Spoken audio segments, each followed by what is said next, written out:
5. deň za mnou, dnes to bol náročnejší deň. Tradične som stál o 4 ráno, dal som si prechádzku s obsom, potom som si následne dal beh, ale fakt len úplný light, to skôr bolo niečo medzi prechádzkou a behom. No a následne dnes ma znova čakali nohy. Dnes to bol 7. tréning v poradí a 8. pardon. Dnes už žiadna druhá fáza. Nie.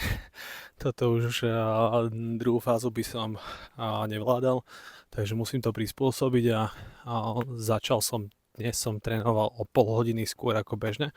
Aj preto som vynechal rané hitko. Čakalo ma dnes ešte cestovanie, mnoho stretnutí, znova ďalšie cestovanie, no a večerný tréning. Miesto toho ani by som nestíhal, pretože som prišiel v takom čase, že už akurát stíham len vyvenčiť psa.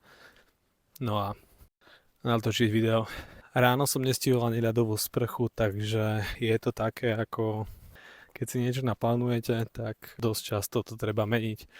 A teraz bola situácia, že fakt trebalo to meniť na zajtrajšok, sa fakt neteším. Zajtra a neviem, čo budem cvičiť, mám svalovicu na ramenách, bicepse, tricepse, chrbte, na nohách, možno ešte lítka by sa dali.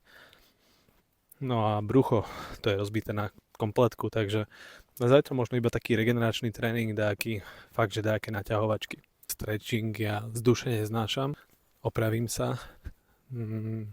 Ja ho zatiaľ nemám rád, ale verím, že sa dopracujem ku niečomu a budem mať solidné výsledky, že budem sám so sebou spokojný. Ja nesuperím s nikým iným, len sám so sebou. Každý deň pri každej činnosti, pričom sa snažím udržať uvoľňovanie dopamínu na minime. Nepozerám telku, nepočúvam rádio.